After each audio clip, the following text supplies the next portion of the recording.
everyone, this is Melissa and I'm the talkative introvert. I have this spreadsheet of ideas for podcast topics. It's organized by introvert related topics, non-introvert related INT topics, INTJ topics, and interviews. However, if I'm not in the mood to talk about those topics I've listed, then it's not really fun and I don't want to record an episode just to record an episode. So I usually would go online, do different random searches. I'll go through Reddit. I'll watch YouTube videos. Sometimes I'll ask people for ideas. I actually recently had a listener email me some ideas, which reminds me I need to add those to my list. But this time around, I decided to one night just search for the word introvert on Netflix. I was kind of up late and I couldn't go to sleep. So I was like, I'll just watch something.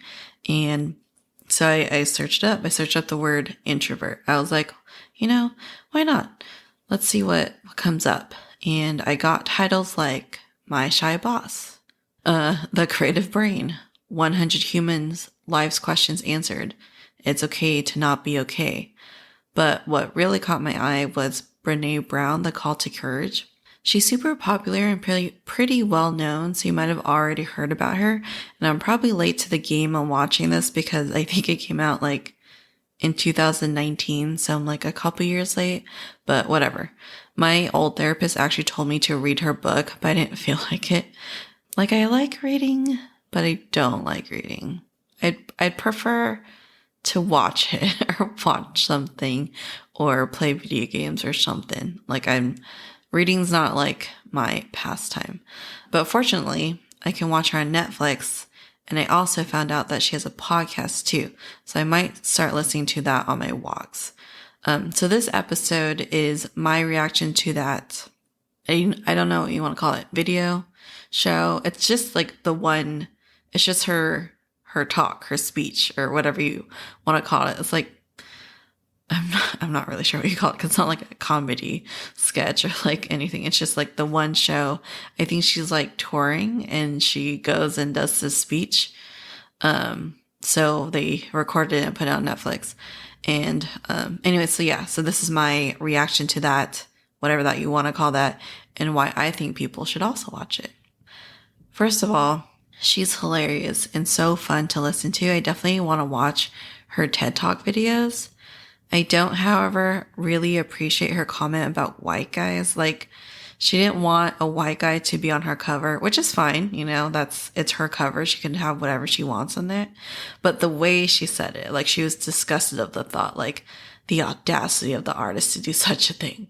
And okay, I get it. It's cool to hate white guys nowadays, but I don't like that. I personally do not like that. If you're going to be fighting for equality and talking about being inclusive and treating everyone fairly and not judging others by their appearance, then you need to treat everyone the same and not single out a specific group of people. They too didn't get to pick the body they were born in. Newborn white male babies don't come into this world automatically racist and misogynistic. My husband is white. Granted, he's half, okay? But if you look at him, the only thing Asian about him is his hair color and lack of facial hair. Everything else, white. And he's not some racist, misogynistic bigot. And neither are some of the other white guys that I truly care about and are close to me. So I really, really hate that.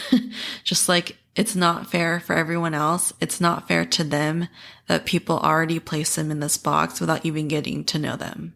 And sorry for that little rant, but I just hate all this race stuff and people saying we need to be more accepting of each other and we need to be more inclusive and be more loving and kind towards each other.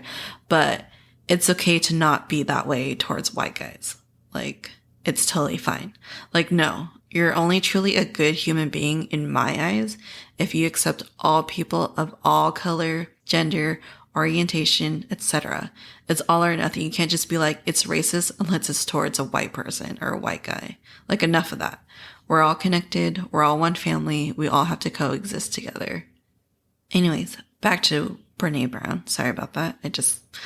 That irked me at the beginning. I almost didn't watch her because of that. Because I was really? Whatever. Anyways, back to the actual topic. My bad. She does start off talking about how vulnerability and courage go hand in hand. And that made me think, well, what does vulnerability really mean and what does it mean to me? So, according to dictionary.com, it means willingness to show emotion or allow one's weakness to be seen or known, willingness to risk being hurt or attacked.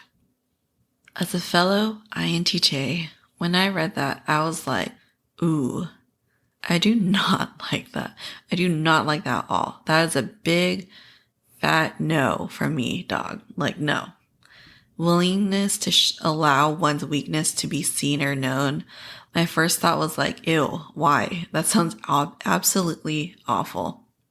That's why I almost didn't even do this podcast and why I almost didn't even publish some of my episodes.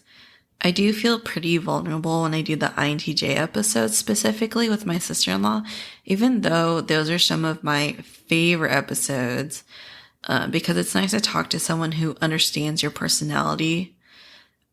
At the same time, other people are listening and they may not get it, especially if like family or friends listen, because we do talk about parts of us that we don't necessarily share with other people because other people probably won't get it.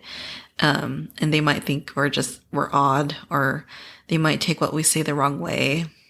But oh well, here we are. And I'm still publishing those types of episodes. I love those episodes, but it is like we are a bit vulnerable when we do those episodes because we are a little different from our family members. But anyways, but what does being vulnerable mean to me? So to me, being vulnerable, other than that definition, is sharing parts of yourself to someone that you usually hide.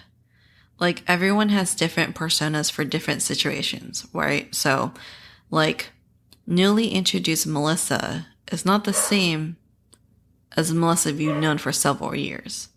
You know what I mean? The more comfortable I get with someone, the more they'll realize I'm not as bubbly and shy as I perceived to be at first. I'm definitely more cynical and bitchier. A great example is when I worked in customer service. Customers used to love me. They would give me compliments and say that I was very bubbly and nice and welcoming and have great energy and I'm considerate, blah, blah, blah, because that's the front I have to put so I can do a good job, get good tips, and not get any complaints or bad reviews during my annual evaluation. Not saying I'm not a nice person, but to be so hyped up and friendly is very exhausting, and it's not who I typically am. Like, I'm not super bubbly and cheerful, and I don't, like, my customer service voice is very high pitched, and I don't know why I do that. I think it's because, like, higher pitched voices and, like, I don't know, like, cutesy higher pitched voices are they're more friendly than, like, deeper monotone voices that, like, my voice is, I think I kind of have a customer service voice when I do this podcast too, but my normal voice is pretty monotone and a little deeper. I mean, I still have a high-pitched voice, but I think that's just because I'm Asian and small. So we just naturally have, like, higher-pitched voices than the average person, I feel like. But it's deeper than my customer service voice is what I'm trying to get at.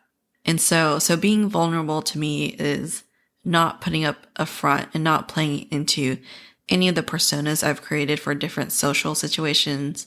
And that to me is pretty scary. I feel like I'm pretty genuine for the most part in this podcast, but like I said, like, I have that little customer service voice. I've definitely created a podcast persona that's a little more conscious of what I say, and I've definitely incorporated a lot of my customer service characteristics into it. But with my friends, like, when I do those, like, interviews, the beginning and the end is probably a little fake because I'm like, hi, welcome back to my podcast, blah, blah, doing the intro. But for the most part, in between, like, the actual, like, conversations with my people that I talk to or interview, is for the most part genuine, because they're people I know. And I kind of forget I'm in a podcast or mode. Like when I start getting into it, like it's just like at the beginning, and then towards the end, obviously I have my little outro that I say really fast that I notice I kind of speed through it, but I kind of just want to just get it over with. And like, that's the end of the podcast. But in the middle, I'm pretty genuine, I'd like to think. I don't know. I guess you had to ask my friends and family. So vulnerability to me is just not putting up that front and just being genuinely you, and having like people accept that or witness the true you, I guess, the true self. So back to Brené Brown, she went through a horrific experience and had to endure what she called a vulnerability hangover. So she did her first TED Talk and it ended up on YouTube, and it received a ton of views. The problem with that, I mean, like, good on her. Like, she got a lot of views, and I'm sure a lot of the comments were positive, and it was like the TED Talk was probably like really helpful for some people. But the problem with being public and going on YouTube and getting all those views is that not only are there positive comments, but there's also negative ones. And so the problem that she faced, which is the problem I am always worried about with doing a podcast. Luckily, I'm not super popular. And for the most part, I have good followers, or like nice followers, I should say. So she made the mistake of looking at all the comments. And people said some absolutely awful things. A lot had to do with her appearance, which is dumb because it had nothing to do with her speech. But they like just commented on her outward appearance and how she looked and all that stuff. And honestly, that's why I like podcasts, because you can't see me. I might post a picture here and there of myself on Instagram, but unless you know me, that's kind of all you get. And like, even the pictures I do post on Instagram, it's like not really the full me. And it's, you know, obviously angled a certain way to make me look a certain way. And I only show like the good parts of me. But this is like a full on TED Talk video. So you just see all of her. And yeah, so people made comments about her appearance and what she looked like, and not necessarily all about what she said. Like there were some comments about what she said, but I think the ones that really like hit her was the appearance one. So the other comments that weren't appearance related, made me really think about why I don't also heavily promote my podcast. I don't even promote my personal IG page. So some family friends still don't know that I do this. Most people I know only know about it because it was suggested to them on IG or Facebook. So if you find it, you find it. And like more and more people are finding me. Like more of my friends and family members are finding me. And I'm getting a lot of more followers like from my like personal bubble, not just like other listeners. And it does make me nervous to do these podcasts even more, but I'm trying not to think about it because I still want to do this because I do like to talk and I do like the whole podcast aspect. Like it's a fun hobby. So I'm not going to stop doing it, but it does make me nervous. And I don't know. I feel maybe I'm just in my head too much, but I don't know. It's making me worried about like what people think of me after they listen to my podcast. But anyways, that's not what we're talking about. So when she when she read those comments, the negative ones about her appearance and the negative ones about her speech overall, it just put her in this funk. You know, she called it the vulnerability, hangover, and it put her in this downward spiral. And then what really brought her back was this Teddy Roosevelt quote, which is a white guy, by the way. But anyways, so Teddy Roosevelt once said, "It is not the critic who counts, not the man who points out how the strong man stumbles or where the doer of deeds could have done them better. The credit belongs to the man who is actually in the arena, who faces marred by dust and sweat and blood, who strives valiantly, who errs, who comes short again and again, because there is no effort without error and shortcoming.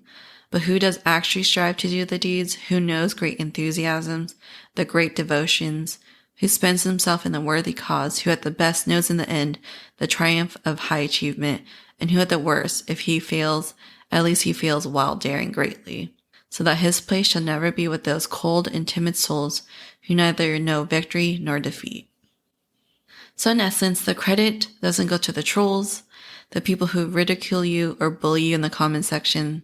It's all about the person who did the work, who showed up, knowing they'll face criticism, whether good or bad. They are truly the courageous ones, not the ones who hide behind their screens. And I really like that quote. I was like, damn, that's good. Because when she was talking about that and like the whole YouTube thing and like being on TED Talk and being out there and being vulnerable, like that was my biggest fear. That's why it took me so long to even do the podcast. And it wasn't until like my cousin convinced me to do it. But I was just scared of everything else. Like, I don't know why I thought I'm going to get like a bunch of comments and a bunch of people giving me feedback, because I get maybe 1 or 2 comments every few months. So I don't really get a whole lot of feedback.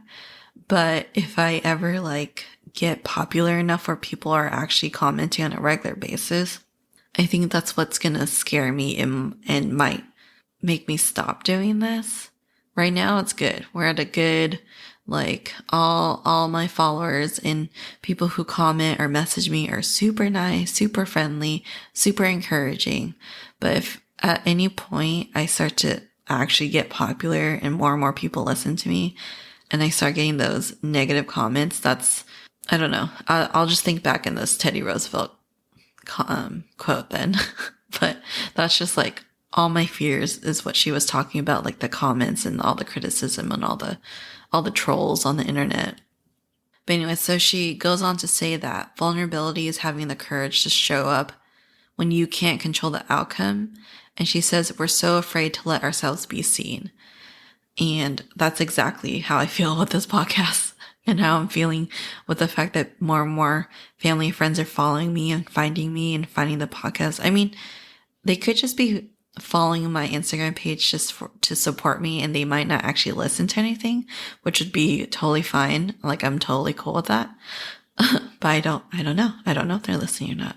I could just speculate because I can see the location of where things are downloaded, but it's very like general, you know, like if they say California, like Sacramento, California, that could literally be anyone. But anyways, so she used an example of someone coming out to their Christian parents. And I thought of a similar situation to me. Granted, I'm straight, so when I say I came out to my mom, it's not what you're probably thinking. If you guys haven't heard previous episodes, I did leave our church after I turned 18 and graduated from high school. The moment I was able to leave the church, I took my chance and left. That makes it sound like I was in a cult, but I mean, no offense to people, but religion's kind of cultish. Like, churches are a little cultish, you know, because when people say they no longer are practicing, they always say, I left the church, you know, that sounds very cultish. But anyways, so yeah, I left our church at 18. It kind of happened around, like, I don't know if you guys in America, I don't know how old my listeners are, but if you remember Prop 8, I was is it no on Prop 8? I can't remember. I think it's no on Prop 8. Because I think Prop 8 was going to make gay marriage illegal. Or I honestly don't remember. It was so long ago. But basically, a lot of church members were like, gay people shouldn't get married. And if you follow the word of God, then you shouldn't, you know, practice gay marriage or something stupid like that. And I was like, no. That's not okay with me. And I already kind of was questioning church already. It wasn't just Prop 8, but that was the catalyst of me, like, finally deciding, like, I gotta leave this church. It's not for me. I don't believe the same things as they do. I don't have the same morals as they do and the same values, and it's just not gonna work out. So my mom knows that. My parents knew I left the church, obviously, because I stopped attending. So our church is very strict and they take the Bible very literally. So it's pretty obvious when someone leaves the church. like I chopped off my hair and I pierced my ears and I did all this stuff. So one day my mom asked me what my religious beliefs are. And I was like, oh, how do I say this without my mom thinking that her daughter will be casted into the fiery pits of hell? But I also didn't want to lie to her either. So I ended up just explaining to her that what I believe. I said that to me, I don't think organized religion and going to church and being constrained by the various rules in the Bible are really what God wants or cares about. I think that if there is a God out there, that every relationship he has with his children are personal. And I think judgment is done on a more individualistic level. It's hard for me to believe that someone who cuts their hair or wear the opposite gender's clothing or curses is the same as someone who murders people. You know, there's a lot of restrictions in the Bible, but I don't think it's fair to lump someone like me who doesn't take the teachings of the Bible super literally. Sorry, I can't talk today. But yeah, I don't think it's fair to lump someone like me to someone like Jeffrey Dahmer or Ted Bundy. You know, like I don't think it's black and white like that. I think it's up to the individual to be kind and to be accepting and to be loving of others. And you guys, I was so nervous to say that to her. I was like, my heart was beating. I have a Fitbit and my heart rate was up. Like I just looked at it because I was curious. But I was so nervous to say that to her because my mom was very strict growing up and very religious and still religious to this day. But she was actually super accepting of that answer. She was like, that makes sense. And I was like, what? Are you serious? Where was this when I was in high school? I obviously didn't say that to her, but that's what's going on in my head. Like, did I hear that correctly? Am I... like, is this real? Is this a dream? I was so scared, but it was actually nice to know that she was accepting of that answer. And it felt really good to finally say that to her because since I left the church, okay, so I'm like 29 now. So that was like 11 years ago when I left the church. And we've never spoken about it since then. And she just asked me and I was honest. I wanted to be honest. Plus, I'm not really good at lying anyways. So I wasn't going to lie to her and be like, yeah, I kneel next to my bed every night and pray to God, which I obviously don't. But Brené Brown she uses this phrase, the story I'm telling myself. And basically everyone creates a story in their head of what the outcome of a situation may turn out to be. And for me, I thought my mom would be disappointed in my answer. I thought she might lecture me in putting my faith in God, and I thought she would be devastated in a way. She was actually more devastated when she saw my tattoo than she was hearing that answer. But there's like none of that. No lecturing, no, nothing. I totally just psyched myself out because of this fake scenario I made up in my head. And Brené will, in the show or whatever you want to call it, the Netflix special, use an example with her husband. She made up a story in her head that led her to be upset and angry, but she ended up being wrong. And when she found out the truth, it actually made things better, not worse. She says, you can't be loved if you can't be seen. Her being able to speak her truths to her husband and him back really changed everything in their marriage.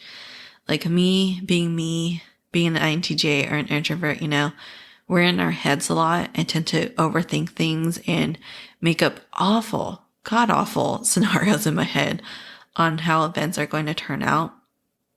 So that was really like enlightening to hear that because it seems like such a basic concept because we all do it. But the fact that you acknowledge that you're creating this story in your head, that the story I'm telling myself is, and acknowledging that story can be completely false. Like the situation with my mom was completely false. She didn't lecture me. She didn't, yell at me. She didn't get mad at me in any way. she was very accepting of the answer that I gave her, which is awesome because then, after 11 years, we finally talked about it because it's always been kind of weird. Not weird. Like I still act the same around my mom. No, that's not true. I don't act the same around my mom. I would with my friends, but, for the most part, like I don't pretend to pray or be part of the church and read the Bible and stuff. But I always think of something terrible in my head, Like me always thinking about worst case scenarios made me think of her saying, we're all terrified to feel joy. So so she talks about how everyone is terrified of feeling joy. People tend to think that when life is going to be too good or is being too good to us for a long time, then something bad is going to happen soon, which is so relatable. I think about that all the time. So like not only am I thinking about like worst case scenarios when I, the story I'm telling myself situation, but I also think if it's good for too long, it's time. We're due for something, what stupid thing is going to happen soon. And I was thinking like, Brandon and I are probably due for a squabble soon, right, in the universe? Like, no, not a squabble. Then it's got to be something else. Am I going to sprain my ankle in my driveway again? I'd prefer the first option, please. I really hate being in physical pain, but I feel like something's going to happen.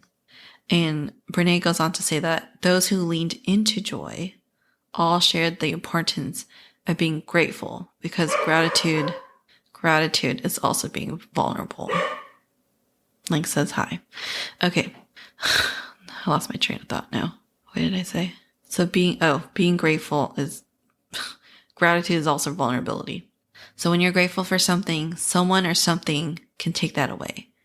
And she talks about these trauma victims that she interviews or talks to. And they all shared, if you are grateful for what you have, you understand the magnitude of what I've lost.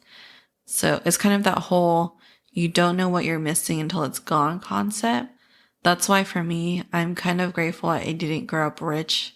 Because in a way, it's easier to be grateful and happy with your life when you didn't have a whole lot to begin with and didn't have everything handed to you. And you end up just appreciating all those little things in life because it wasn't something that was attainable or feasible when you're younger. And then she talks about how we all need to work on also choosing joy. So not only are we like afraid to lean into joy because it's vulnerable because people can just, someone or something can just take it away. But we also need to learn to just choose joy, meaning choosing to do something that doesn't serve a particular purpose. That's really hard for me to do. I feel like everything I do serves some type of purpose because what's the point of doing something when there's no end game? Even when I'm doing my crafts, it serves a purpose. I usually make things for people rather than to make it just to make it. What I make serves the purpose of being a birthday gift or a wedding gift or practicing it to, refine my skills so that when I gift it to someone, like I'm proud of it or something. So when it comes to choosing joy, Brandon really helps me with that. He's an ISTP, and unlike INTJs, he's not a planner.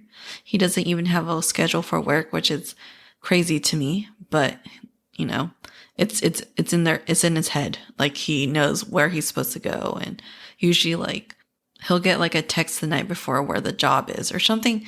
I don't know, something like, I can't remember exactly, but I just remember thinking like, what? Like you don't even, whatever. He doesn't even have a schedule, but he's very much in the moment and focuses mostly on being present. Like on our days off in the morning, I'll list the things I want to do today or that day, in my head. Then I would share it with him. Then randomly during the day or in the evening, he'll say, do you want to go out? Like try out a new restaurant or go to a local bar or brewery. And in my head, I'm like, that wasn't on our agenda today. It really throws me off. But I try to say yes most of the time because 99% of the time I'm glad that I do because it's fun. And like, even though it's not set in stone, like it's not in my plan to do that. And it's not something we talked about previously or anything like that. That's me choosing joy. That's us leaning into joy. And it's usually ends up being really fun. Usually really glad that we did it because we end up spending quality time together and trying out new things and new food and new drinks. And we find new places that we like. And it just is a very enjoyable experience. And there's no goal, if you will. We're just having fun. And so he really helps me with that because if it wasn't for him, I think I'd plan out all my days and because I do create a to-do list. I may not always write it down, but on days where I'm off and he's working, I do create what I want to do for that day. And I know what time he usually comes home. So I have specific things that I want to do on my alone time and then specific things I want to do when he gets home. So it's very linear, very structured, but he helps me break out of that mold and choose joy. So in essence, Brené Brown asks people to choose courage over comfort. So her main key points, which is kind of what I was kind of going through earlier, is that being vulnerable involves shame, scarcity, fear, anxiety, uncertainty, but it leads to love, belonging, and joy. So how I was talking about my mom, there's a lot of fear, anxiety, shame, uncertainty, all of that involved. But the fact that I was able to share my truth, if you will, with her, I do think it leads to love. I think we are more accepting of each other and understanding each other. I think she appreciates that I was honest with her and told her the truth. And I think that helps me feel belonged, I guess. Okay. So her 3 points: love, belonging, joy. Belonging. Cause then for once after 11 years, my mom finally got to see what I believe in and my religious beliefs. And she got to really see me and not just speculate what I do or what I think and all that. And I think that's really great. I'm really glad I did that one thing, and the whole joy thing also, it helps, not to have just a structured day every single day. Like Brandon was saying, he wants us to live our best lives. And I tease him a little bit when he says he's just living his best life because I think it's so funny because it's very out of character for him because it's such what's the word? It's such a trendy thing to say, living your best life, but it really is living our best life. And he was giving me this whole spiel, we really do need to live our best life though. Stop teasing me about it. And it's true. He really helps me do that. And it really does bring about joy. And I understand the whole being vulnerable because I am scared that someday that might get taken away from me. But at the same time, the fear of that being taken away from me should really make you appreciate it and want to lean towards joy because it might go away, So I really did like this little show that she did. I don't know what you call it. I guess it's a show, right? But I didn't touch on everything that she spoke about. I kind of just highlighted the areas that really stuck with me when I watched her. So I highly recommend watching the whole thing on Netflix. Again, it's called Brené Brown, The Call to Courage. Super interesting. She also has some videos on TED Talk. She's written a few books, and she's also, like I said earlier, she has a podcast. Definitely want to listen to her podcast. I'm curious to hear what it's about and if it's anything like this Netflix show. It'd be interesting to see what else she has to share because this one was so popular. This book became so popular, and this tour of hers was so popular. Sold out seats. There's so many people in the audience. It's crazy. And it does resonate, I feel with everybody, because everyone is scared to be vulnerable and everyone's scared to be courageous and pick courage over comfort, like she said. And everyone's scared of all these things that she talks about. But at the end, it can lead to love, belonging, and joy, which is what everyone wants, right? So anyways, in conclusion, even though I don't like being vulnerable, and that definition I stated earlier freaked me out and scared me. If I wasn't vulnerable, I wouldn't have this podcast, first of all. And I also wouldn't have the close, intimate relationships that I do have with my friends and family. And because of that, I definitely would choose courage over comfort. All right. Thanks for making it to the end. If you enjoy what you hear and want to stay up to date on the show, please follow me on Facebook and or on Instagram. You can also check out my website at thetalkativeintrovertpodcast.com. All the information will be on there as well as in the show notes. If you want to help support the show, please review and rate the podcast and share it with your friends and family. Thanks so much, and I'll talk to you guys in the next episode.